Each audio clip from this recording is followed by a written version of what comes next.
Boa noite para todos vocês que já estão acompanhando Radiosfera. Estamos aqui com mais uma edição do nosso programa e hoje aqui ao meu lado o professor Ray Willis. Boa noite, professor. Boa noite, pessoal. Boa noite, Veríssimo. Boa noite, Frazão. Estou aqui mais uma vez para poder dar aquela dica quentíssima para o vestibular da UVA que está se aproximando. Domingo agora, pessoal, a gente vai estar aí dando apoio a vocês. Entrada aí provavelmente ali do Centec, entrada da Betânia, a gente vai estar lá dando aquele apoio pessoal. Então é muito importante que você assista essas aulas dessa semana, vá para o aulão fera, que é para você pegar as últimas dicas que a gente preparou para vocês, pessoal, ok? Vamos lá. Também aqui ao meu lado o professor Frazão. Boa noite, professor. Boa noite, Ray Willis. Boa noite, pessoal que está acompanhando a gente. Estamos aqui para dar as dicas finais, né, de química, questões quentes que provavelmente vai estar com conteúdo relacionado na prova da UVA de domingo. Esses são dois temas que eu confesso para você que está em casa que não era meu forte no colégio, tá, gente? Mas os dois professores têm certeza de que esses são temas de que não vai cair na UVA. Segundo eles já disseram aqui, vai despencar e vai estar lá na prova presente para que você possa resolver lá no próximo domingo. E você, que já é aluno do Colégio Luciano Feijão, provavelmente vai garantir uma boa prova no vestibular da UVA. E também você que nos acompanha pode participar do aulão de véspera que acontece no dia 18 e 19 aqui no Colégio Luciano Feijão. Você já pode fazer a sua inscrição na tesouraria do colégio e garantir o quanto antes o kit fera com uma camisa que ficou muito bonita nessa edição para que você possa ir lá participar do vestibular da UVA. E eu vou agora para a primeira questão de física com o professor Ray Willis. Vamos lá, Veríssimo, você tocou num ponto interessante, você falou da blusa, rapaz, até agora eu não ganhei a minha, cara. Eu tô esperando a minha, eu quero ganhar. Eu quero chegar domingo com aquela blusa, eu gostei dela. Pessoal, então vamos começar aqui, ó. Primeira questão. Queridos, semana passada eu dei uma focada na parte de mecânica e termologia.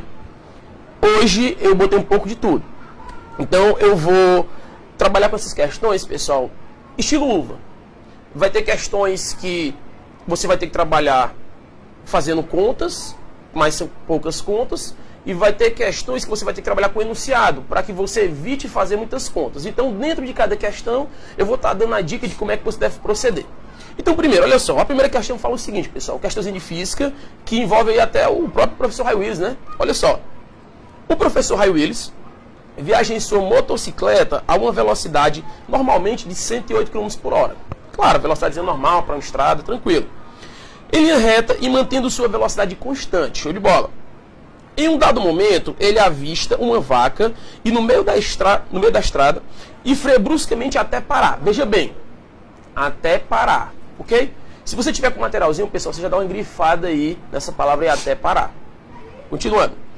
Os freios imprimem uma desaceleração constante na moto de 3 metros por segundo ao quadrado. Desaceleração. Determine a distância percorrida desde o momento em que os freios são acionados até a moto parar. Pessoal, primeiro de tudo, vamos notar que a velocidade 108 km por hora. Essa velocidade, pessoal, ela não está em unidades do SI. Então a primeira coisa é você transformar para unidades do SI. Só que é o seguinte, algumas unidades, pessoal, alguns números de velocidade você já tem que conhecer. Por exemplo, existem 3 ou 4 números que você já tem que saber de cabeça da transformação de quilômetro por hora para metro por segundo. Por exemplo, 72 km por hora. Quando você vê esse valor 72 km por hora, você já instala aqui, ó, é 20 metros por segundo. Você não precisa nem estar dividindo por 3,6 não. Porque o que é que você faria normalmente? Pegar o 72, dividir por 3,6 e achava 20. Só que você já está na prática, você já está aí, ó, praticando há tempo. Então esse valor você já tem ele na sua mente. 72 km por hora é a mesma coisa que 20 metros por segundo. 90 km por hora, 25 metros por segundo. 108 km por hora, 30 metros por segundo, que é o que a gente vai usar na questão. Então você já tem de cara. Professor, eu gosto de fazer a continha. Então você pega o 108, você vai dividir por 3,6 e você vai achar o valor 30 metros por segundo. Então você já tem essa informação. A velocidade que ele estava indo no começo, ou seja, a velocidade inicial, 30 metros por segundo. Ok. Se ele vai parar, Quanto é a velocidade final dele? É 0. Se ele vai parar, a velocidade final é 0. Tudo bem. Aí ele fala que os freios imprimem na moto uma desaceleração de 3 metros por segundo ao quadrado. Ok? Show de bola. A primeira coisa é você perceber o seguinte. Em nenhum momento a questão fala sobre tempo. Em nenhum momento ela fala, nem menciona. Então, se você tem uma questão que você não tem nada sobre tempo, então automaticamente você vai lembrar daquela formulazinha que não envolve tempo lá da física. Que formulazinha é essa? Equação de Torricelli. Então, opa, o cara não falou de tempo, você já corre para ela, equação de Torricelli. Vai facilitar muito os seus cálculos. Então vamos lá. Organize a equação de Torricelli. V ao quadrado é igual a V0 ao quadrado menos 2AD. Professor, por que é menos? Porque está freando. 2 vezes o A vezes o D. O D é o mesmo ΔS. Você escolhe se você usa ΔS ou D, tanto faz. D é a distância. Tranquilo? O que acontece, pessoal? Você já vai perceber uma coisa. A velocidade final é 0. Você já elimina ela. Bota 0. A inicial não era 30? Só que dá ao quadrado. 30 ao quadrado dá o quê? 900. Menos 2 vezes 3, que é 6, vezes o D. Cara, muito simples, cara. Matemáticazinha lá da 5ª série, 6ª série. Joga o carinha pro outro lado, passa o 6 dividindo. Quanto é que vai dar 900 dividido por 6, pessoal? 150 metros. Então, a resposta, pessoal, letra A, 150 metros. Só que agora eu vou dar uma dica. Olha só a dica. A dica é para você resolver o Torricelli mais fácil ainda, de forma mais rápida. É o mesmo Torricelli. Só que você já tem que ter isso na sua mente, para você agilizar o seu cálculo. Toda vez que uma das velocidades for 0, pode ser que ele parta do repouso, velocidade inicial 0. Pode ser que ele vá frear até parar, velocidade final 0. Se uma das velocidades for 0, a distância é a velocidade que ele deu ao quadrado dividido por 2A. Então você joga isso aí, automaticamente. V ao quadrado, 30 ao quadrado, 900. Dividido por 2 vezes A, 2 vezes 3, 6. Opa, 150. Ou seja, é o mesmo Torricelli, só que de uma forma mais rápida, para você ganhar tempo. E o aluno fera, cara, claro que ele tem que fazer o quê? Tem que ganhar tempo, porque ele vai fazer a prova rapidão, para depois ele conferir os comentários da prova, onde? Lá no Colégio Luciano Feijão. Pessoal, então, a resposta é a letra A. E domingo tem comentários da prova da UVA, bem quentíssimos. Após acabou a prova, você já corre para esperar os comentários que a gente vai fazer aí, domingo à noite, aí, toda a equipe fera, pessoal. Resposta da primeira letra A. Ótimo, professor, muito obrigado. E agora o professor Frazão vai trazer uma coisa pra gente que eu fico curioso, às vezes me perguntando, professor, quando a gente faz o arroz em casa, fica borbulhando e quando cai em cima daquela chama azul, ele fica amarelo. Por quê? Boa noite, pessoal. Isso é interessante, por quê? Porque a gente tem as reações químicas e no caso aqui nós vamos trabalhar com modelos atômicos. Modelo atômico é um conteúdo certo na prova de química da UVA e nós podemos ver os modelos atômicos por diversos caminhos. No caso aqui é interessante porque é algo que acontece no nosso dia a dia e muitas vezes a gente nem se dá conta, né? E a questão diz exatamente isso daí. Um fato corriqueiro ao se cozinhar arroz é o derramamento de parte da água de cozimento sobre a chama azul do fogo, mudando-a para uma chama amarela. Essa mudança de cor pode suscitar interpretações diversas relacionadas às substâncias presentes na água de cozimento. Além do sal de cozinha, nela se encontram carboidratos, proteínas e sais minerais. Cientificamente, sabe-se que essa mudança da cor da chama ocorre pela... Pessoal, o que é que nós temos aqui? Nós temos uma determinada substância que está dissolvida na água e, ao cair na chama, o que é que vai acontecer? Os elétrons que formam essa dita substância, ele vai se excitar e vai ganhar energia. Ele vai dar o chamado salto quântico, vai para uma camada mais externa e nesse retorno, o que é que vai acontecer? Ele vai emitir energia na forma de luz, que nesse caso é uma luz visível, comprovada pela mudança da cor. Então, dependendo da substância, nós vamos ter diferentes cores para esse fenômeno. Os fogos de artifício, por exemplo, as diversas cores na hora da explosão é exatamente porque são diferentes sais que estão lá dentro e na hora da explosão, esses elétrons vão fazer a migração rápida, quase que instantânea, da camada mais interna para a mais externa e depois retornam. Isso vai fazer com que nós tenhamos diversas cores, né, nos fogos de artifício. No caso aqui da nossa questão, ele diz na letra A, reação do gás de cozinha com o sal, volatilizando o gás cloro. Não é o caso de volatilizar o gás cloro, porque o cloro está presente no sal de cozinha, no cloreto de sódio. Então ele não vai volatilizar. Até mesmo porque o sal de cozinha em água, ele vai estar dissociado em sódio metálico e ânion cloro. Não seria não é esse o nosso caso. Letra B. A emissão de fótons pelo sódio excitado por causa da chama.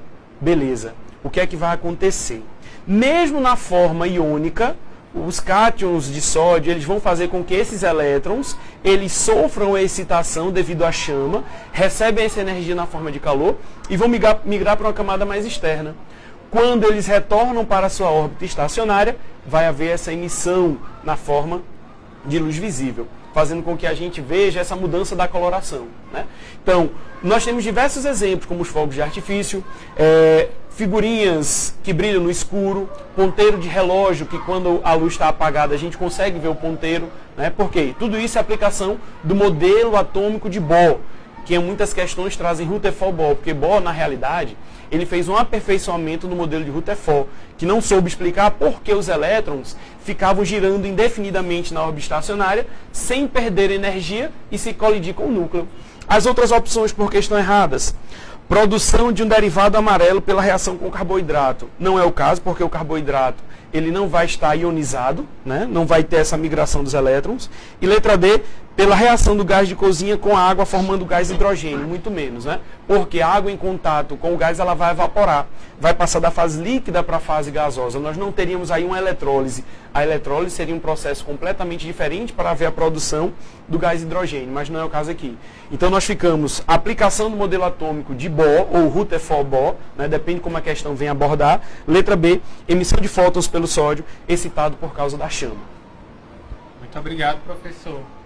Aí a gente já chegou à nossa conclusão da primeira questão. Isso, letra B. B de bola. Você que está em casa pode fazer download desse conteúdo que está disponível no site do colégio. É só você acessar lucianofeijão.com.br. Esse material já está disponível para você acompanhar também. E agora a gente vai para a segunda questão com o professor Raul Willis, mas antes agradecer quem está em casa nos acompanhando, professor Ribeiro, já aqui também nos acompanhando, mandando um abraço para os dois professores. Também agradecer os demais outros que já nos acompanham. Vinícius está aí nos acompanhando. Professor Renan Costa também aí nos acompanhando. Muito obrigado, professor Renan, pela sua audiência. Daqui a pouco nós mencionamos o nome de outras pessoas que já nos acompanham. Pessoal, então vamos lá. Segunda questão de física. Rapaz, o Renan entrou, cara. Gostei, viu? Renan Costa, admiro muito esse cara. Bruto, mas admiro muito esse cara. Abração, Renan, cara. Professor Ribeiro, grande mestre. Abraço. Pessoal, segunda questão. Segunda questão, pessoal, questão de escalas termométricas. A UVA, pessoal, ela tá com uns 3, 4 vestibulares atrás. Ela cobrou questão de escala termométrica. E essas questões, pessoal, são bem simples. Elas têm o mesmo método de resolução, que é simplesmente você usar a equação das escalas. Agora é o seguinte, tem questões que você simplesmente precisa utilizar a equação das escalas, porque ela vai transformar a escala Celsius na Fahrenheit, Fahrenheit na Kelvin, Kelvin na Celsius, Celsius na Kelvin e por aí vai. E tem questões que ela pode relacionar qualquer outra coisa com uma dessas escalas. Olha que engraçado. De uma questão, uns anos atrás, a questão é o seguinte, a questão falava sobre um rapaz, ele estava na casa dele, e ele notava que em dias frios, olha só, em dias frios, aí ele dava lá a temperatura em graus Celsius, e ele dizia que a temperatura, sei lá, vamos supor aqui, a temperatura de um dia frio aqui em Sobral, 30 graus. Tô brincando. Um dia frio, pessoal, a temperatura aqui, 18 graus. Aí ele notou que a frequência com que os grilos cricrilavam era tal. Aí ele anotava lá. Aí ele, outro dia, num dia quente, Sobral à noite, um dia quente, sei lá, vamos botar aqui uns 30 graus. Aí ele pegou, anotou que a frequência do cricrilar do grilo aumentou, deu um valor tal. Aí ele disse que existe uma relação entre a temperatura e a frequência do cricrilar dos grilos. Olha só, então essas questões de escalas termométricas, elas não se restringem apenas à escala termométrica em si, aquelas três que você conhece, Celsius, Fahrenheit e Kelvin. ele pode abordar qualquer outra coisa que sofra influência da temperatura, ok? Mas vamos voltar para a questão. Pessoal, seguinte, a questão fala que se um termômetro graduado na escala Celsius assinala 60 graus, a leitura em outro graduado na escala Fahrenheit, medindo a temperatura no mesmo ambiente, assinalará quanto? Pessoal, você vai usar a equação das escalas, transformação de Celsius para Fahrenheit. C sobre 5 é igual a F menos 32 sobre 9. O que acontece? A temperatura em Celsius ele já deu, é 60. Quanto é que é 60 dividido por 5? Quanto é? 12. Aquele 9zinho lá de baixo, multiplica o 12, dá quanto? Vai dar 90, vai dar 108. O 32 está negativo, joga para o outro lado como, pessoal? Positivo, cara. 108 mais 32 dá quanto? 140. Você não fez uma conta. Você organizou na sua mente. Aliás, desculpa, você fez conta. Você não escreveu no papel. Você organizou na sua mente e você conseguiu, apenas utilizando a fórmula das escalas, achar a resposta correta. No caso, a resposta correta, pessoal, é a letrinha... Ó, a resposta correta é a letra D, 140. Só que no material está faltando esse 1 de 140. Então só coloca aí. Resposta é a letra D, 140 Fahrenheit. Ok? 140. É só acrescentar aí no finalzinho. Beleza? Valeu. Letra D, 140. Bote 1 do 140. Vamos nós, então. Muito obrigado, professor. E mais um tema curioso. Curiosíssimo. A segunda questão, porque acontece principalmente no carnaval, professor. Exatamente. Inclusive, né, algumas cidades, como Rio de Janeiro, eles começaram a querer aplicar multas, né, nos foliões na época de carnaval que urinassem em muros, em prédios públicos, justamente porque a urina causa um desgaste, né, no cimento, nas paredes. E é isso aqui que seria uma forma de se resolver esse problema, né? Porque mesmo com toda a conscientização, a galera realmente é mal educada, né? Não tem essa consciência, bebe, extrapola e sai urinando em qualquer lugar. Frazão. Oi. Não é você? Diga lá, professor. Tu não se manca. Ele não entendeu, não. Não se manca, tu. A questão 2 diz o seguinte: uma alternativa encontrada nos grandes centros urbanos para se evitar que pessoas desorientadas urinem nos muros de casas e estabelecimentos comerciais é revestir esses muros com um tipo de tinta que repele a urina e assim devolve a urina aos seus verdadeiros donos. A figura a seguir apresenta duas representações para esse tipo de revestimento. Então você tem aí a primeira situação, o muro, né? E você tem uma determinada composição para essa tinta do muro. Em 2, você tem novamente o muro e você tem uma outra composição para a tinta que reveste esse muro. Como a urina é constituída majoritariamente por água, isso daí vai decidir a questão, né? Por quê? Porque nós vamos ter uma abordagem sobre forças intermoleculares, ligações entre moléculas. E ele continua: e levando-se em conta as forças intermoleculares, pode-se afirmar corretamente que... Pessoal, o que é que a gente pode relembrar das ligações intermoleculares? São basicamente 3 tipos: dipolo induzido, dipolo permanente e as pontes de hidrogênio. O dipolo induzido nós vamos ter para moléculas apolares, né? E, como o próprio nome está dizendo, vai haver uma indução na molécula, fazendo com que os elétrons sejam momentaneamente deslocados para um dos lados da molécula e cause uma polarização na molécula, fazendo com que ocorra nas moléculas vizinhas e assim por diante. Só que, como a molécula é apolar, logo ela volta à posição inicial e a molécula novamente vai ficar apolar. Por isso que muitas vezes a gente vai encontrar como dipolo instantâneo, porque essa ligação ela é formada e logo depois ela é desfeita, né? Fazendo com que esse tipo de força seja muito baixa, tenha uma intensidade muito pequena.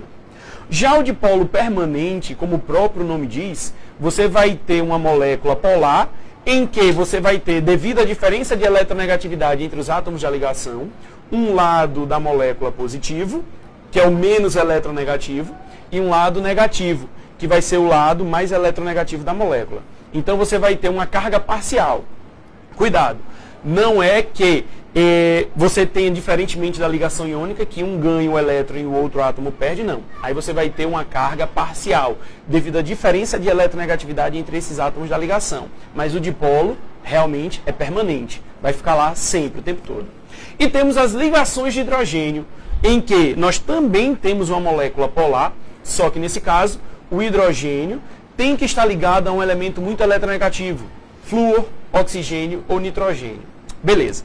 Então, se a urina ela é majoritariamente composta por água, e essa tinta, pelo que a questão diz, ela deve devolver a urina ao seu dono, a molécula de água ela é polar. Então a urina ela vai ser também polar. Para que o muro devolva a urina, ou seja, não capte essa urina, a molécula que vai estar presente na tinta, ela deve ter polaridade contrária, ou seja, ela deve ser apolar. No momento em que a água chega no muro, ela vai ser repelida. Por quê? Porque com polaridades diferentes não vai haver essa interação. A própria regra de solubilidade diz isso. Semelhante dissolve semelhante. Substância polar dissolve substância polar, enquanto que substância apolar vai dissolver substância apolar. Então, observando aqui as opções, o que é que nós temos? Letra A. Os revestimentos representados em 1 e 2 apresentam a mesma eficiência em devolver a urina, porque ambos apresentam o mesmo número de átomos na cadeia carbônica hidrofóbica. Falso. Observa na primeira situação que nós temos aí uma cadeia carbônica, e esse lado da cadeia carbônica, se a gente for olhar, porque os dois têm composição bem similar junto ao muro. Então, olhando somente a parte que vai se afastar do muro, você observa que na situação 1 nós temos uma cadeia apolar, que é formada por hidrocarbonetos, enquanto que na situação 2, lá no final, nós vamos ter a hidroxila, ou seja, hidrogênio ligado a oxigênio, que vai, juntamente com a urina, vai interagir. Na situação 2, a tinta vai captar a água, vai dissolver juntamente com a água, então não vai devolver. Quem é que vai devolver? A parte que é apolar, ou seja, que está na situação 1, a tinta que foi aplicada na situação 1. Então, em 1, nós temos a tinta hidrofóbica, e em 2, nós temos a tinta hidrofílica, amiga da água. Então, não seria a letra A. Letra B. O revestimento representado em 1 é mais eficiente para devolver a urina, porque a cadeia carbônica é hidrofóbica e repele a urina. Correto. Devido à cadeia carbônica, que é a parte apolar, quando a urina for despejada, como a urina é composta predominantemente por água, ela vai repelir, não vai segurar, porque não vai haver interação entre a água e as moléculas da cadeia carbônica. É a nossa resposta. A letra C. O revestimento representado em 2 é mais eficiente para devolver a urina? Não, para segurar a urina. E letra D. O revestimento representado neutro é mais eficiente para devolver a urina? Não, vai captar a urina. Por quê? Porque ambas são polares. E se ambas são polares, elas vão uma se dissolver na outra. Uma tem que ser apolar. Para quê? Para repelir a urina, para devolver, para que não haja essa solubilidade. Então, uma boa opção, né? Carnaval, que está vindo por aí. Carnaval, Copa do Mundo. Copa do Mundo, principalmente, né? Aplicar tintas que tenham esse caráter hidrofóbico. Porque a urina vai ser repelida e não vai ser absorvida pela parede.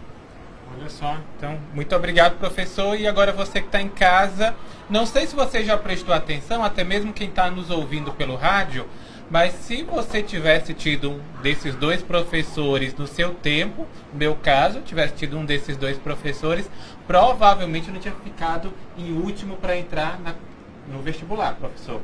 Porque as dicas aqui estão muito boas e você que está nos acompanhando através do Facebook, muito obrigado pela sua audiência. Está aqui conosco também a professora Eunice nos acompanhando. Obrigado, professora, pela sua audiência. Obrigado. Também tem vários alunos que já nos acompanham aqui através do Facebook. E agradecer aqui o Roger Fidelis, só fera, que ele disse que tem aqui. O Luan Trajano, muito obrigado, Luan, também pela sua audiência.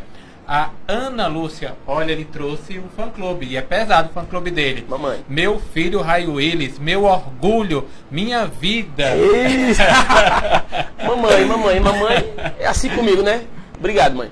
Mas mãe não conta. Mãe é mãe, né? Mãe é mãe, me ama de todo jeito, eu amo ela de todo jeito, né? Então, pra você, dona Ana Lúcia, não desconecta, e você que está em casa, não desliga o rádio, que a gente vai fazer um intervalo de 60 segundos e daqui a pouco estaremos de volta com mais dicas.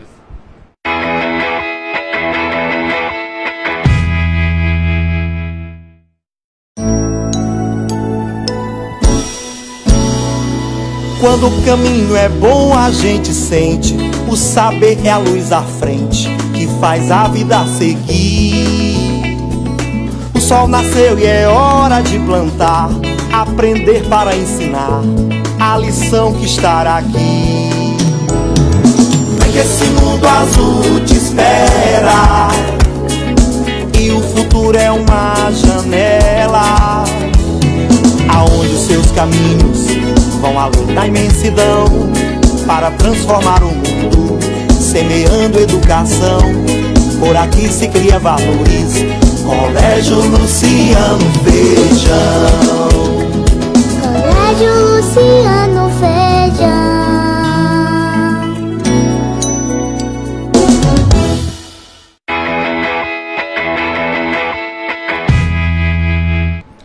Estamos de volta e voltando já respondendo também os nossos alunos que já interagem conosco nesta noite. E o Luan Trajano mandou aqui pra gente o seguinte: o sabão, com relação à sua questão, professor, ele é polar ou ele é apolar? Sabão, detergente, como eles são utilizados para a remoção da sujeira, né, eles têm que ter esse caráter duplo, né, até mesmo para que faça a interação entre eles. Nós temos a nossa cozinha é um verdadeiro laboratório, né? Então, uma substância que apresenta essa dupla polaridade, que é muito eficiente, são os desengordurantes, né, que nós chamamos de surfactantes. Eles fazem essa ligação entre uma parte apolar e uma parte polar. Então, para a gente remover óleo, gordura de um prato, depois de um churrasco, depois de uma panelada, o ideal é você utilizar um desengordurante, que ele vai fazer aí essa ligação entre a gordura e a água, fazendo com que a gente consiga remover a sujeira de maneira mais eficiente. Ótimo, muito obrigado. Agradecendo também a todos que estão aí nos acompanhando, principalmente os pais que também já nos assistem nessa noite, aí através dos grupos de WhatsApp que estão compartilhando a nossa transmissão. Obrigado aí, reforçando também a professora Eunice Menezes, que é a nossa coordenadora geral, acompanhando também a nossa transmissão, o professor Luciano Feijão, que está aqui no colégio acompanhando, nós que estamos na sede do Colégio Luciano Feijão, aqui na Avenida Dom José. Se você quiser vir também participar e acompanhar a nossa transmissão, agradecer o Márcio Takimoura, o Madison, todos que estão aqui na condução dos bastidores. E agora eu vou para a terceira questão com o professor Raio Willis. Vamos lá. Bom, primeiro eu quero agradecer a nossa grande supervisora Eunice pelo elogio. Ela elogiou dizendo ótima explanação. Obrigado, professora Eunice. É muito importante vir de você. Ah, minha mãe também. Obrigado, mãe. Mas eu já te disse que mãe não conta. Aí vamos botar um pontinho para mim. Pessoal, olha só. Seguinte. Essa questão, terceira questão, uma questãozinha de óptica. Ela vai envolver espelhos, ok?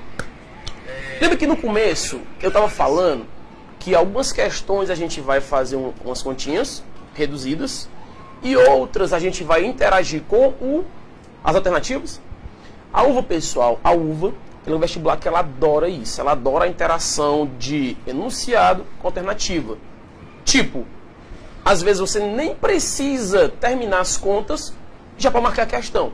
Por quê? Porque às vezes você vai fazer a conta começa a ficar muito extensa, ficar muito grande. Só que você percebe que com a primeira conta você já consegue marcar a resposta correta. Então a UVA ela adora isso, adora. Então muita atenção para isso. Sempre fique preocupado em estar analisando cada alternativa na hora que você for estar fazendo suas continhas. Por quê? Porque às vezes você tem uma conta muito extensa e não precisa terminar toda a conta. No meio do caminho você já consegue marcar. Então olha só essa questão. Essa questão fala o seguinte, pessoal. O objeto está à frente de um espelho. E tem sua imagem aumentada em 4 vezes. E projetada em uma tela que está a 2,4 metros do objeto, na sua horizontal. Que tipo de espelho foi utilizado e qual o seu raio de curvatura? Pessoal, primeiro, você tem 3 tipos de espelho para trabalhar. Você tem aqui o espelho côncavo, você tem aqui o espelho plano e tem o espelho convexo. Desses 3, apenas um deles trabalha com ampliação. É o espelho côncavo, ok? Espelho côncavo. Só que a ampliação do espelho côncavo, existem 2 posições possíveis para que a imagem saia ampliada. Uma delas é entre o centro e o foco. A imagem ela vai ser real, invertida e maior, ou seja, vai ser ampliada e de cabeça para baixo. E a outra, quando o objeto está entre o foco e o vértice. Nesse caso, a imagem vai ser virtual, ou seja, vai se formar atrás do espelho. Só que as imagens virtuais, elas não podem ser projetadas. E no enunciado, você percebe que ele fala que a imagem foi aumentada de 4 vezes e projetada em uma tela. Se ela foi projetada em uma tela, então ela não pode ser virtual. Ou seja, você acabou de chegar na conclusão de que o objeto está entre o centro e o foco, e a imagem vai ser uma imagem real, vai ser uma imagem invertida, ou seja, de cabeça para baixo, e ela vai ser maior. Claro, já falou isso, beleza? O que é que acontece? Você agora, você vai pegar e vai traçar esses raios. Não precisa nem traçar os raios. Você vai botar lá a figurinha entre o centro e o foco, entre o centro e o foco, e a imagem vai estar aqui embaixo. O que é que acontece? Na questão ele fala o seguinte, ó, a distância entre o objeto, ou seja, desculpa, a distância entre a imagem e o objeto é 2,4 metros. Pessoal, acompanha comigo, ó. A gente vai fazer tudo isso de cabeça, ó, presta atenção. A distância entre a imagem e o objeto, 2,4 metros. Só que o objeto está distante do espelho. Essa distância do objeto até o espelho nós chamamos de quê? De P. A distância entre a imagem e o espelho nós chamamos de quê? De P'. Então você já percebe, ó, o P é esse pedacinho, ok? P' é tudo. Você está percebendo que o P' ele está sendo a soma do 2,4 que ele deu até aqui, com mais o P? Guarda essa informação, guarda essa informação. Ele fala mais, ele fala que o aumento foi de 4 vezes. Pessoal, se a imagem é invertida, então esse aumento ele é de menos 4. Por que menos 4? Porque a imagem está de cabeça para baixo, sentido negativo do eixo Y, ok? Aí você lembra, professor, agora está ficando claro. Você está trabalhando com P, está trabalhando com P' e com aumento linear. Você lembra que você tem duas formas de trabalhar com aumento linear? Com o P, P' e com o I e o O. Então, nessa questão, você vai trabalhar com o I com O ou com o P e com o P'? Com o P e com o P'. Por quê? Porque é o que você tem para trabalhar na questão. Então, pronto. Então, agora você chega na conclusão de que o aumento linear, o A, é igual a quem? Menos P' sobre P. Já vai anotando. O A é menos 4. Só que aqui desse lado é menos P'. Menos com menos dá mais. Opa, fica tudo bonito. Aqui vai dar 4. Aqui vai dar P. Desculpa, aqui vai dar P' e aqui vai dar P. Multiplica o meio pelos extremos, pessoal. Você chega na conclusão de que o P' é 4 vezes o valor de quem? É 4 vezes o valor de P. Aí lembra que eu falei para você, ó. Vamos utilizar um pouco do raciocínio. Presta atenção. Eu sei, lá de trás, lá do começo, que o P' é a soma do 2,4 com o P. E eu acabei de descobrir que o P' é 4 vezes o P. Querido, acompanha comigo. Aqui é 4P. Aqui é P.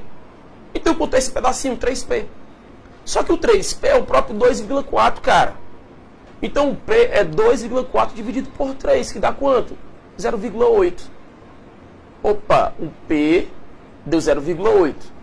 0,8 o que, pessoal? Metros. Se você transformar em centímetros, você vai obter o quê? 80 centímetros.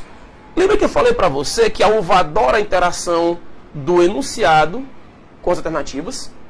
Você achou que o P é 80 centímetros. O P não é a distância do objeto até o espelho, ok?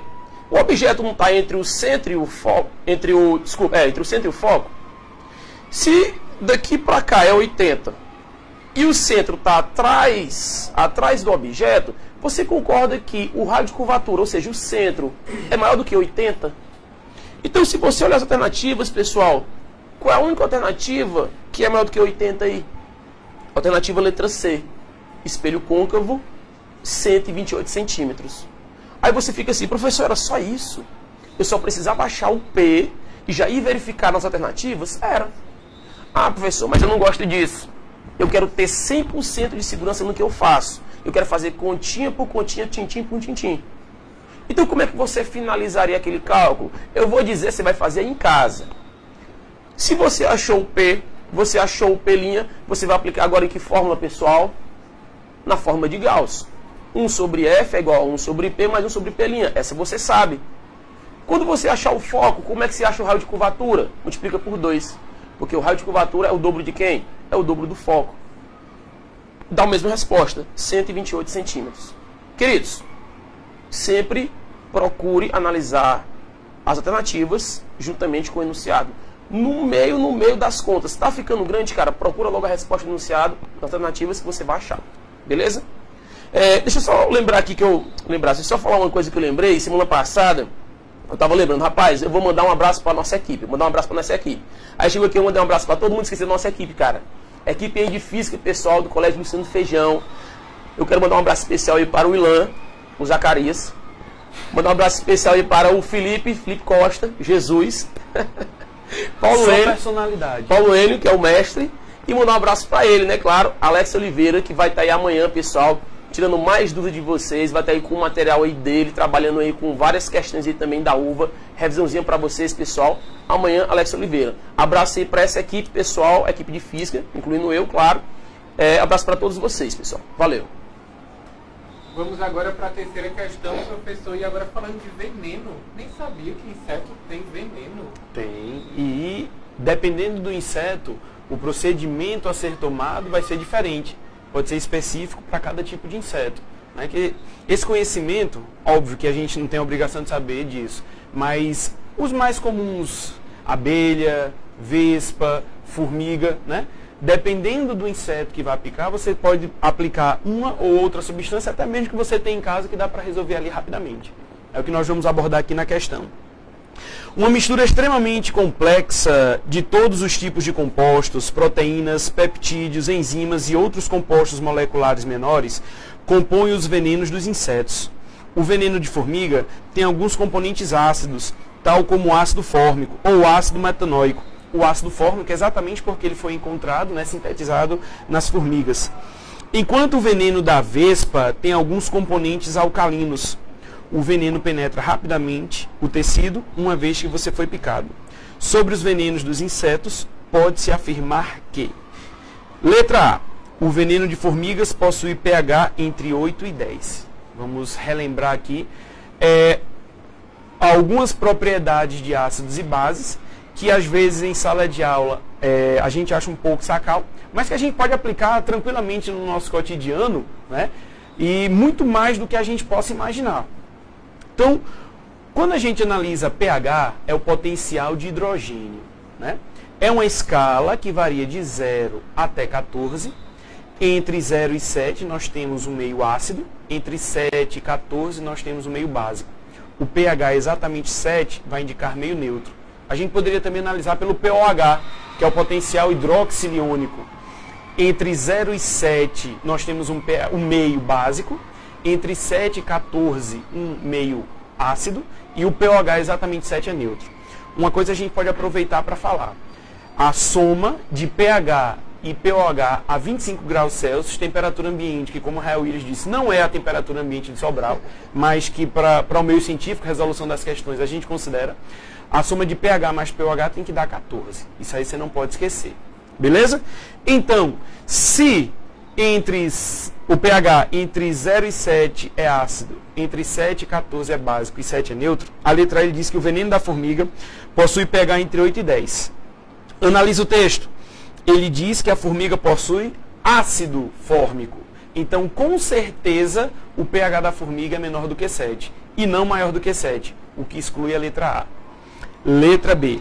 A fenolftaleína é um indicador de pH e apresenta a cor rosa em meio básico e apresenta aspecto incolor em meio ácido. No entanto, na presença do veneno da vespa, esse indicador teria sua cor inalterada devido à mistura complexa de outros compostos. Beleza. Fenolftaleína é um tipo de indicador ácido básico.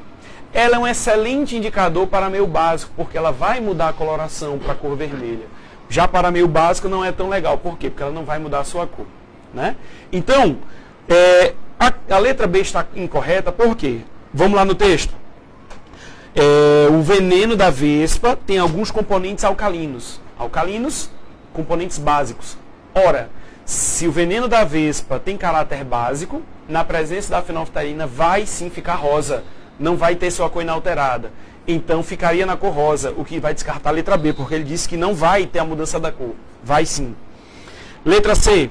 O veneno da formiga, formado pelo ácido fórmico de fórmula H2C2O2, poderia ser neutralizado com o uso de bicarbonato de sódio. Correto.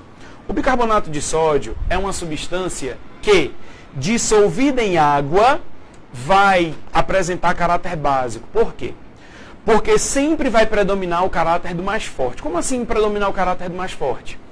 Todo sal ele é formado através de uma reação entre um ácido e uma base. Reação chamada de neutralização. Ótimo.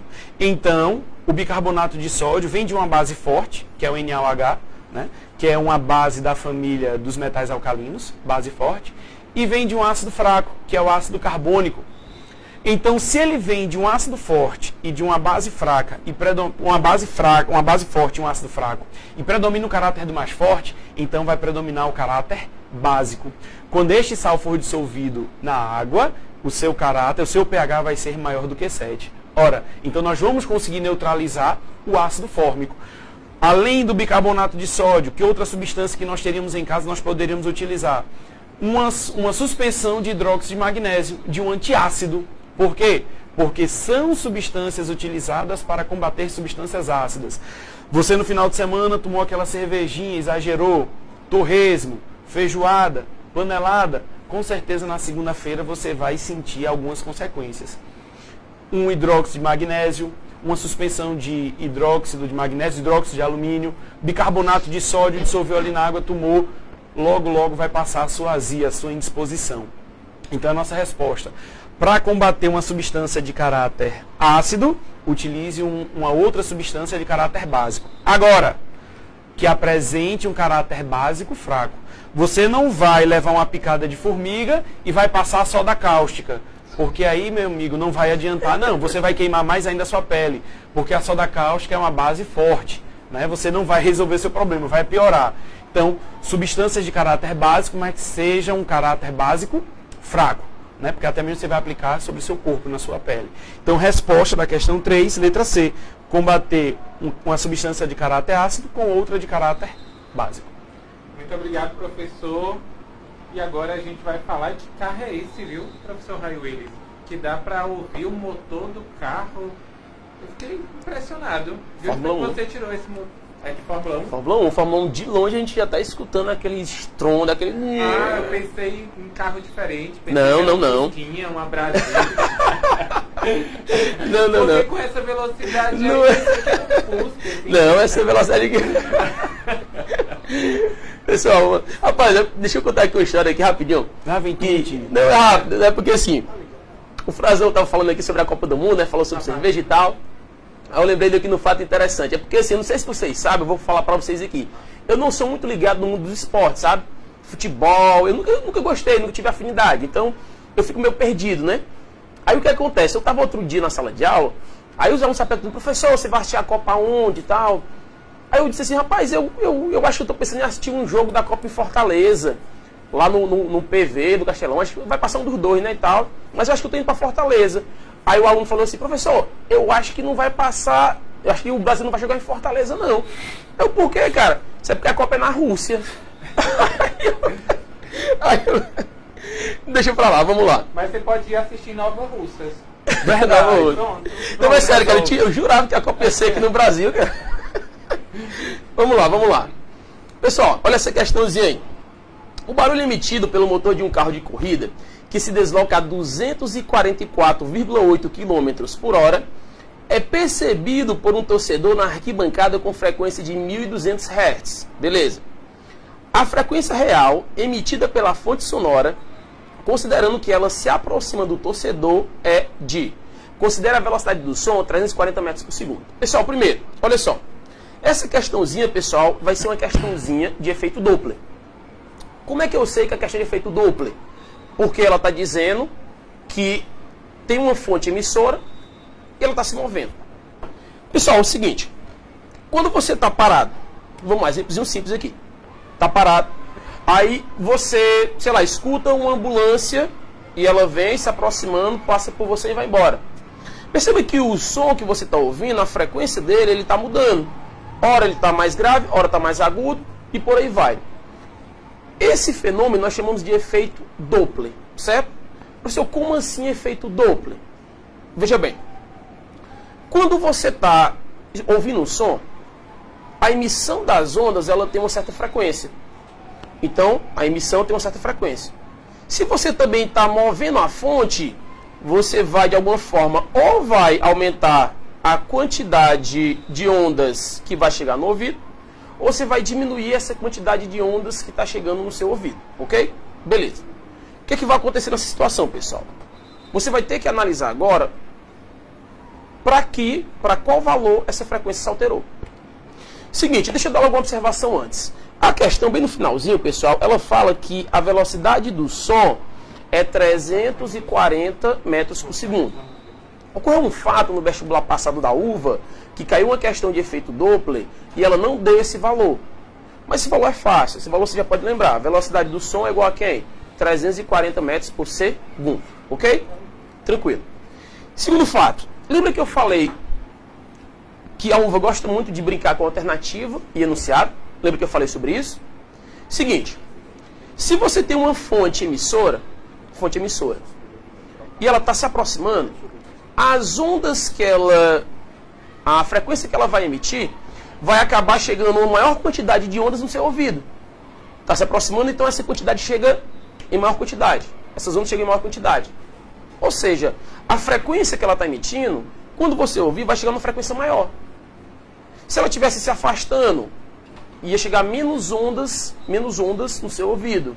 Ou seja, a frequência ia ser menor. Então, de cara, se você está escutando uma frequência de 1.200 Hz com o carro se aproximando, eu te pergunto, o carro está emitindo uma frequência maior ou menor do que 1.200? A frequência real dele, maior ou menor que 1.200? A frequência é menor. A frequência é menor, quando ele se aproxima, você acha que ela é maior. É a sua percepção que ela é maior. Mas na realidade a frequência ela é o quê? Ela é menor. De cara, você já elimina a letra C, que é 1.280, e a letra D, que é 1.320. Bom, nesse caso eu já não consigo marcar diretamente a questão, a resposta é correta.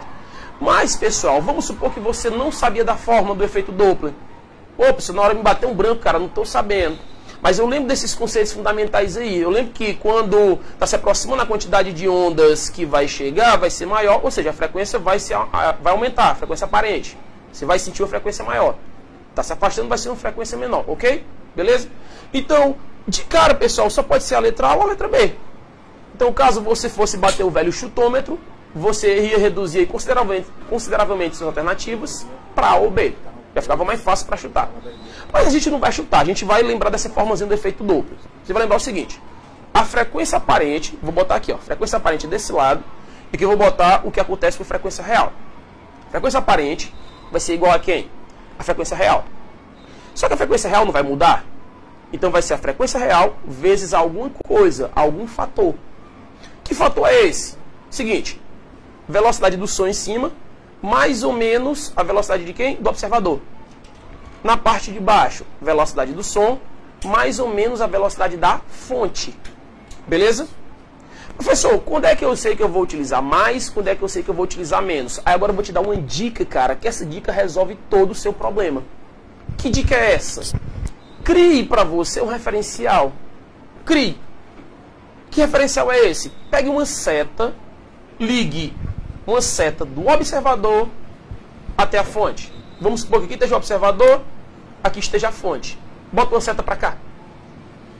Quem tiver na direção da seta em termos de velocidade é positivo. Quem tiver contrário à seta em termos de velocidade é o quê? É negativo. Cara, você não precisa mais tá decorando essa história de movimento relativo, indo, voltando e tal. Isso você resolve todos os casos. Então volta para a forma. A frequência aparente é igual à frequência real, que é o que eu estou procurando. Veja bem, estou procurando esse negócio. Que multiplica, aí tem um parênteses bem grande, não é isso? Velocidade do som, quanto é que é a velocidade do observador? Quanto é? É zero. O cara está parado. Então você tem aqui só a velocidade do som, que é 340. Ele deu. Dividido por velocidade do som, que é 340. Aí eu te pergunto, eu vou utilizar o mais ou menos agora na velocidade de quem? Da fonte? Perceba aqui. Tem aqui o observador, tem aqui a fonte. A seta é do observador para a fonte, mas a fonte está indo em direção ao observador. Opa! Sentido contrário. Você vai utilizar mais ou menos? Menos. Sentido contrário. Se tivesse o mesmo sentido, seria o quê? Mais. Sentidos contrários, menos. Então vai ser 340 aqui embaixo, ó. 340 menos a velocidade de quem? A velocidade da fonte. Aí você lembra, professor, tem um problema aí, cara. A velocidade da fonte, ela está em quilômetros por hora. 244,8 km por hora. Essa aí você não tinha como saber de cabeça. Aí você vai pegar e fazer o quê? Vai dividir por 3,6. O valor dividido por 3,6, pessoal, vai ser 68. Então, pronto, agora basta você substituir os seus dados na sua equação. Eu posso substituir para você aqui, pessoal, e você vai anotando no papel aí, ó. Ok? Quanto é que é a frequência aparente? 1.200, tá lembrado? A frequência real é que eu estou procurando. Deixa ela quietinha aqui, ó. Em cima aqui eu vou ter 340. Embaixo eu vou ter 340 menos 68. Cara, você vai fazer essa continha. 340 menos 68. Essa continha vai dar... Bom, eu não fiz aqui, já fiz a resposta. A resposta é 960 Hz. Mas a continha você sabe fazer, cara. Você vai pegar 340, subtrai de 68, joga para o outro lado multiplicando em forma de X. E a sua resposta é 960 Hz. Ou seja, resposta letra A. Querido, só observaçãozinha aqui, ó. Caso você esteja com dúvida sobre as resoluções, eu vou estar disponibilizando as resoluções escritas para você ver continha por continha, cada passo a passo dela. Vou estar disponibilizando no meu Instagram, Professor Ray Willis. Então, na hora que eu sair aqui da gravação, eu vou disponibilizar para vocês, ok? E aí vocês podem estar acompanhando passo a passo de como é que a gente chegou nessas contas, beleza? Caso você não esteja conseguindo acompanhar aí, caso você não esteja o material, então eu vou estar disponibilizando aí para você no meu Instagram, Professor Ray Willis, beleza? Então dá uma procuradinha lá, pessoal, que eu vou estar disponibilizando hoje no máximo até 10 horas da noite. Que a gente vai acabar aqui mais ou menos assim, né, Veríssimo? Não, né? Daqui a pouco a gente termina. Pessoal, só finalizando aqui, letra A, ok? 960 Hz. Valeu.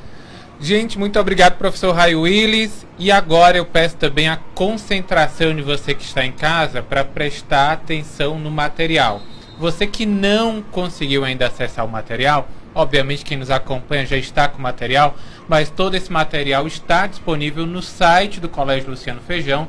Você acessa lucianofeijão.com.br. Lá do seu lado direito, quando você acessar pelo seu computador, vai estar o nome Radiosfera. Lá você vai poder fazer download do material. Se você está acessando pelo celular, pelo seu tablet, você vai descer mais um pouco na barra de rolagem, você vai encontrar o nome Radiosfera e vai poder assim também fazer download do material disponível das aulas de hoje e também das aulas anteriores. E a quarta questão, professor, precisa de muita atenção agora. Precisa. É uma questão que envolve gráfico, mas eu estava vendo o Ray Willis resolver essa questão aí. Eu vejo como a química ela está mais presente em tudo do que a física. Né? Uma disputa agora, né? É, porque... Vamos disputar, vamos ver. Tudo na vida que você vai fazer, a química está presente. Verdade.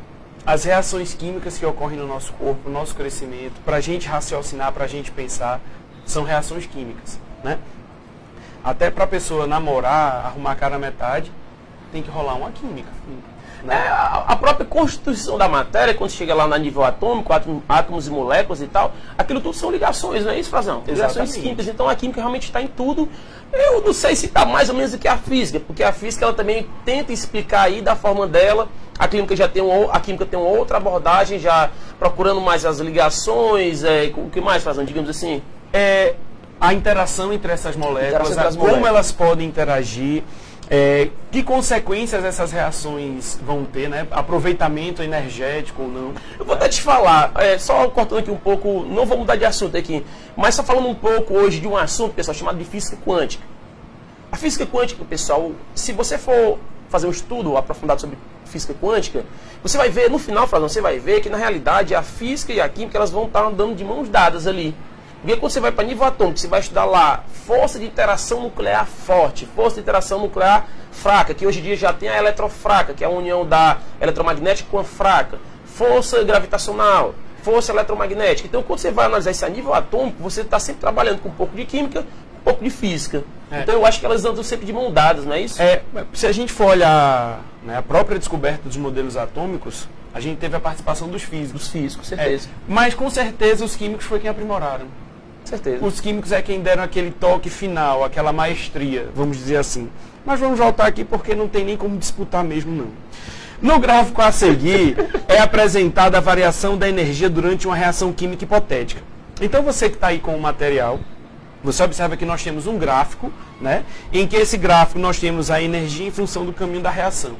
Nós vamos ter os reagentes num patamar energético e os produtos em outro patamar energético. E nós temos 3 letrinhas X, Y e Z, que é exatamente o que ele quer saber. Nós temos aqui um conteúdo de cinética química. A cinética química que vai envolver, né, que vai analisar a velocidade com que ocorre uma reação química e os fatores que podem influenciar a maior ou menor velocidade de uma reação. Então, as reações químicas, para que elas ocorram, é necessário, primeiramente, que os reagentes interajam. Eles devem estar em contato. Ao entrar em contato, eles devem ter afinidade química, que é exatamente esse lance de rolar uma química. Eles têm que ter afinidade química para que a reação química prossiga. Se eles não tiverem a afinidade química, parou aí. Se eles tiverem afinidade química, ainda assim é necessário uma energia suficiente. Uma energia tal para quê? Para que os reagentes, eles ao interagir, eles formem um determinado intermediário de reação, essa colisão seja efetiva, ocorra numa orientação favorável para que se transforme nos produtos. Então nós temos algo que parece ser complexo, mas na realidade que ocorre, dependendo do tipo de reação, pode ser demorada, mas também pode acontecer num piscar de olhos. Então você tem aí esse gráfico que mostra essas partes. Depois que alcança o complexo ativado, formou os produtos, a reação ela pode ser formada por um ganho ou por uma perda de energia. Beleza. Então, o que é que nós vamos ter aí? Se a gente parar para analisar tudo que foi dito, os reagentes devem ter uma energia suficiente para alcançar um intermediário da reação. É o que nós chamamos de complexo ativado. A diferença de energia entre os reagentes e os produtos, nós temos uma coisinha denominada de variação de entalpia, que é uma quantidade de calor trocada a pressão constante. Analisando então aqui o gráfico, ele quer X, Y e Z. Se você analisar X, você tem exatamente a diferença de energia entre os reagentes e os produtos. Os reagentes, se você observar, estão no patamar energético mais alto e os produtos mais abaixo. O que isso indica? Indica que para os reagentes se transformarem nos produtos, houve uma diminuição da energia, houve uma perda de energia. E toda transformação, seja ela química ou física, que ocorre com perda de energia na forma de calor, é uma transformação exotérmica. Exo para fora, termos calor. Então, transformação exotérmica. Se a questão pedisse uma classificação, o gráfico representaria uma transformação exotérmica. Beleza, então X é a variação de entalpia. Beleza. Y. Y vai ser exatamente a energia necessária para que os reagentes tenham a capacidade de se transformar no intermediário da reação para transformar nos produtos. Então, nós temos uma energia que é chamada de energia de ativação. Sem essa energia de ativação, não vai haver a conversão dos reagentes em produtos. E Z é exatamente a forma que fica entre os reagentes e os produtos. É o nosso intermediário de reação. Então, respectivamente, X, Y e Z. X é a variação de entalpia, que no caso aí é de uma reação exotérmica, é uma variação de entalpia que apresenta sinal negativo, já que a variação de entalpia é a entalpia dos produtos menos a dos reagentes. Y é a energia para que se alcance o complexo ativado, é a energia de ativação. E Z é exatamente o nosso complexo ativado, o que vai nos dar como gabarito a letra D de dado. Variação de entalpia, energia de ativação e complexo ativado. Muito obrigado, professor. Reforçando para você que está em casa nos acompanhando nesse momento, que os professores estarão aqui também participando do aulão de véspera do vestibular da UVA, que acontece no dia 18 e 19 de maio, aqui no Colégio Luciano Feijão. E caso você queira acompanhar de perto e também saber as principais dicas do que vai cair na prova do vestibular da UVA, vai se inscrever o quanto antes na Tesouraria do Colégio, que já está disponível para que você possa se inscrever e também garantir o seu kit fera para participar do vestibular da UVA. Agora a gente vai fazer um rápido intervalo e daqui a 60 segundos estaremos de volta.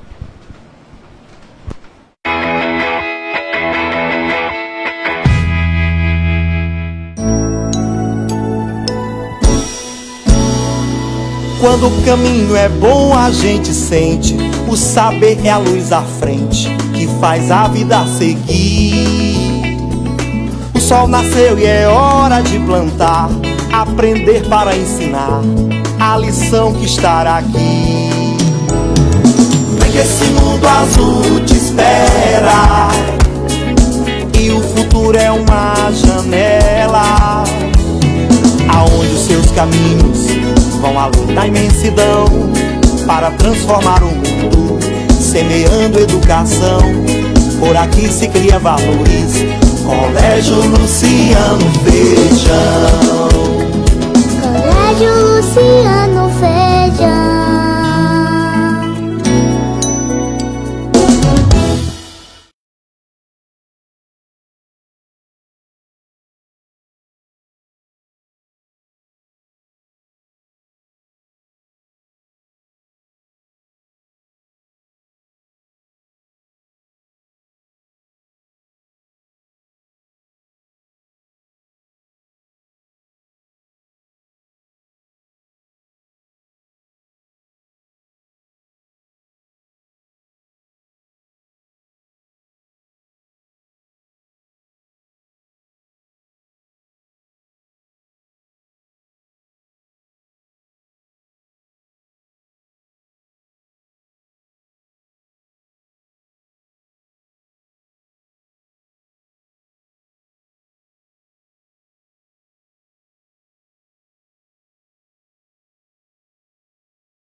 Estamos de volta! Olha só, estamos aqui com o professor Frazão, também com o orgulho da mamãe aqui do nosso lado, a mãe dele que não sai da transmissão ao vivo. Agradecer também o Nixon Brandão que nos acompanha aqui. Nixon. Ricardo Macedo, o André Levi. Um abraço, André. Também nos acompanhando Renan Costa e o Laércio Júnior. Olha aí, o fã-clube, o seu tá grande, mandando aqui grande pra você, mandando aqui o Nixon, a Rebeca também chegando aqui, muito obrigado, Rebeca, boa noite pra você, muito obrigado pela audiência, você que já nos acompanha também através do rádio, nós que estamos ao vivo através da Rádio Regional AM 1320, estamos também no site do Colégio Luciano Feijão e a nossa aula de hoje que vai ficar disponível depois para que você possa revisar e acompanhar também todo esse conteúdo antes da prova do vestibular da UVA. E agora nós vamos para a última questão com o professor Ray Willis. Vamos lá, pessoal. Sim, deixa eu falar, o Nixon Brandão, Diga. meu parceiro lá do mestrado. Valeu, Nixon Brandão, galera toda do mestrado. Abraço, pessoal, show de bola. Mestrado em Física, ó, é nóis. Falta só o I, né? Mas, vamos lá. Pessoal, quinta questão. Para finalizar, questãozinha rápida. Questãozinha de potencial elétrico com campo elétrico. Pessoal, questãozinha simples. Essa aqui, ó, é aquela para você fechar aquelas 8 questõezinhas da primeira fase. Seguinte, a intensidade do campo elétrico E e do potencial elétrico V em um ponto P gerado pela carga pontiforme Q são, respectivamente, 50 newtons por coulomb e 100 volts. A distância D que a carga pontiforme se encontra do ponto P imersa no ar é... Pessoal, aparentemente essa questão, você pode pensar assim, ah, professor, eu vou pensar em usar força elétrica, utilizar campo com energia potencial, tal, cara, não precisa. Basta você utilizar aquela formulazinha do potencial. Potencial é igual ao campo vezes a distância. potencial. V igual ao campo, que é o E, vezes a distância. V é D. V é D. Potencial, campo, distância. E aí acabou a questão. Porque ele falou que o potencial é 100, o campo é 50. Cara, joga esse 50 para cá dividindo. Quanto é que é 150? 2. Acabou. Então a resposta, pessoal, letra B, 2 metros. Questãozinha, ó, rápida, para fechar. Ótimo, muito obrigado, professor Ray Willis. E a próxima questão aí do professor Frazão. Essa questão também, ela é curiosa, professor. Traz aí mais um ponto. Hoje você só trouxe curiosidades praticamente na nossa noite para fechar mais um. E esse agora você pontuando aqui pra gente. Eu estava observando a sua questão aqui, falando de um prato de porcelana. E às vezes acontece bastante isso lá em casa, principalmente com as xícaras. Às vezes você faz um chá e deixa um pouco de chá e mancha na xícara. O que os vestibulares eles estão abordando hoje em dia, né, são situações em que o estudante possa resolver, situações, problemas que ele possa resolver utilizando os conhecimentos de química, de física, de matemática do seu dia a dia.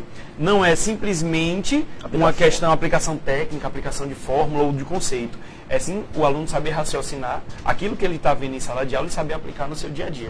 Isso é novo também, professor, porque é mais uma aposta que nós do Colégio Luciano Feijão estamos fazendo, que Exatamente. a UVA deve atualizar o formato da prova. Há já um tempo, o vestibular de Química da UVA, ela não é mais aquele vestibular unicamente tradicional, óbvio, tem as questões técnicas, mas há uma abordagem mais do nosso cotidiano, até mesmo porque a própria UVA, né, as universidades, elas têm uma função social de formar cidadãos, seres pensantes. Então, realmente tem que ter essa abordagem mesmo, coisas que façam as pessoas pensarem, não ficar robôs, pessoas robotizadas só para decorar e aplicar forma, porque isso não vai medir conhecimento, não vai fazer com que as pessoas pensem, né? Ótimo. Então vamos lá. Para remover uma mancha de um prato de porcelana, faz o seguinte: cobriu-se a mancha com meio copo de água a temperatura ambiente, adicionaram-se algumas gotas de vinagre e deixou-se por uma noite. No dia seguinte, a mancha havia clareado levemente. Usando apenas água e vinagre, qual a alternativa abaixo que apresenta a condição ou as condições para que a remoção da mancha possa ocorrer em menor tempo?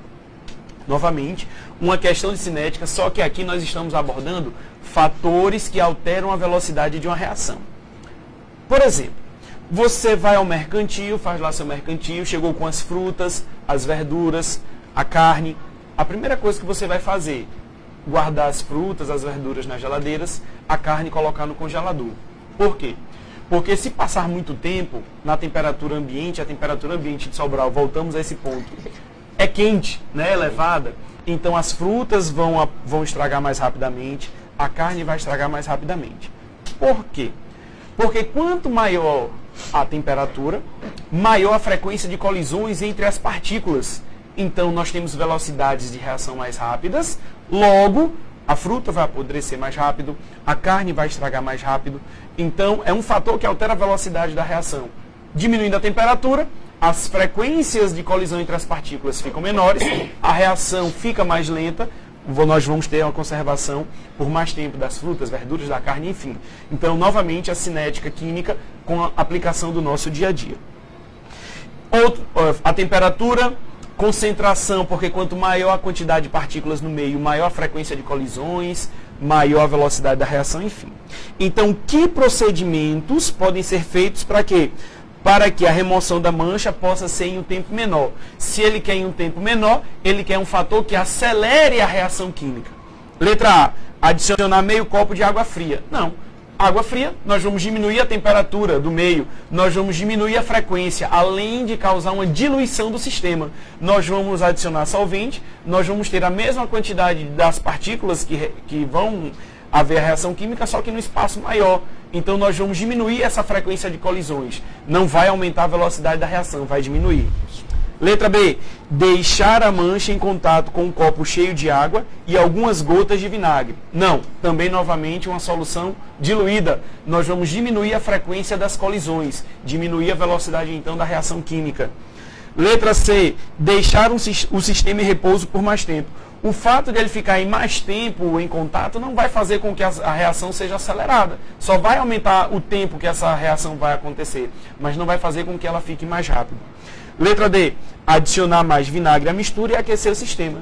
Nós temos dois fatores que vão acelerar a reação química, aumentando a concentração, porque vai ser adicionado mais vinagre ao sistema, vamos ter uma maior quantidade de soluto no sistema, fazendo com que haja um aumento maior de frequência de colisões. Então a reação só por isso daí já aumentava a velocidade.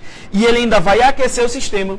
No momento em que a temperatura se eleva, as partículas vão vibrar com maior frequência, vai aumentar a quantidade de colisões, aumentando a quantidade de colisões efetivas, que não é só colidir, tem que colidir numa orientação favorável para que a reação química ocorra. Então, havendo mais colisões, aumenta a frequência de colisões efetivas, logo aumenta a velocidade da reação. Então, aumentar a quantidade de soluto pela adição de vinagre e aquecer o sistema são fatores que aumentam a velocidade da reação, fazendo com que essa remoção da mancha ocorra num tempo menor. Ótimo, muito obrigado, professor. E também nós já estamos chegando ao final. Você que está em casa nos acompanhando, você que também nos acompanha através do seu smartphone ou mesmo do seu computador, muito obrigado pela audiência nesta noite e agradecer a presença dos nossos dois professores. Professor Ray Willis. Pessoal, muito obrigado pela participação de vocês, muito obrigado por nos ouvir. Muito obrigado por todo esse apoio. Tem uma galerinha, pessoal, que está acompanhando no Instagram. A galerinha pediu para mandar um abraço aí. E eu já disse também que eu ia mandar um abraço para essa galerinha e tal. A galerinha lá do primeiro Master manhã. André Levi, a Melissa, que é a Mel, Tasso, Emily, Liana, Rodrigo, Júlio, William, Pedro, Guilherme, Cauê e Luísa. Pessoal, aquele abraço. Só menino bom. Só menino bom, só os fera. Pessoal, um abraço também para todo mundo que eu não lembrei, porque, tipo assim, o pessoal ficou reclamando naquele dia. Tu mandou para um, não mandou para outro. É muita gente, cara. Então, ó, abraço para todos vocês, um beijo para todos vocês e se inclui todos vocês mesmo, pessoal, ok? Valeu, pessoal. Boa noite. Foi um prazer estar aqui com o Veríssimo, Frazão, com toda a equipe, pessoal. Se Deus quiser, vocês vão lograr êxito lá no vestibular da UVA, domingo. E logo após a prova tem as correções que a gente vai fazer aqui, vai fazer live. Então a gente vai deixar todo o conteúdo de show para vocês. Valeu, pessoal. Boa noite. Também aqui conosco a Eunice Costa. O João tá pedindo um abraço aí seu, ó. Ah, o João, cara. O João lá do segundo Master. Não, desculpa, segundo Med. Ah, toda a galera do segundo Med, né? A galera minha equipe da SEC, né? Vitória SEC. João, né? É João. Eu não sei se é João Paulo, João Pedro. É João. Pessoal, a galerinha da SEC, aquele abraço também, viu? A Iana, que tá na frente aí da SEC, a Thaís tá na frente da SEC, eu acho que a Simile também tá. Abraçar todos vocês, pessoal, e vamos pra cima que nós vamos ganhar esse negócio, viu? Samuel Félix chegando aqui também, o Samuel que trabalhou aqui nos bastidores conosco. Samuel, grande Só Samuel. Reforçando aí para você que está em casa, o professor Ray Willis já falava sobre a SEC do Colégio Luciano Feijão, que acontece aqui no colégio. Vai ter no próximo sábado uma caminhada, principalmente esse ano, que envolve o tema Educação para a Paz. Importante que você possa prestigiar e participar também da abertura que acontece no próximo sábado, às 7h30 da manhã, saindo aqui do Colégio Luciano Feijão. Venha também participar e prestigiar esse grande evento que é organizado pelas nossas coordenações e também com toda a estrutura, com todo o apoio dos nossos alunos e professores. E professor Frazão, muito obrigado pela sua presença hoje aqui. Queria agradecer também, né? A participação importante, né? Dar essas últimas dicas, essa abordagem final, desejar a todos que vão fazer o vestibular da UVA uma boa sorte, muita calma. Vocês se prepararam para isso, né? Nossos alunos estão realmente preparados, muito bem preparados, diga-se de passagem. O colégio fez toda uma estrutura para que os assuntos fossem vistos, revisões fossem feitas no contraturno dos alunos. Então, com certeza, não vai ser nenhuma surpresa, não vai aparecer nada de extraordinário na hora da prova. Muita calma, muita concentração, que vocês com certeza vão lograr êxito, né? Agradecer o convite, valeu, até a próxima e boa sorte. A galera da SEC, primeiro Master, vamos lá. Eu sei que vocês são capazes, mas não só os primeiro Master, todos os primeiros, todos os segundos, e se aproveitar para fazer uma interação, né, aproveitar para se divertir. Não é guerra, não é briga. E sim, são jogos. Né? Galera da SEC, valeu, sábado estamos lá. Muito obrigado a todos vocês que estiveram conosco nesta noite. Só reforçando, o material está disponível no nosso site. Acesse lá, lucianofeijão.com.br, e amanhã estaremos de volta trazendo mais dica para você mandar bem na hora do vestibular da UVA. Tchau, tchau e até amanhã.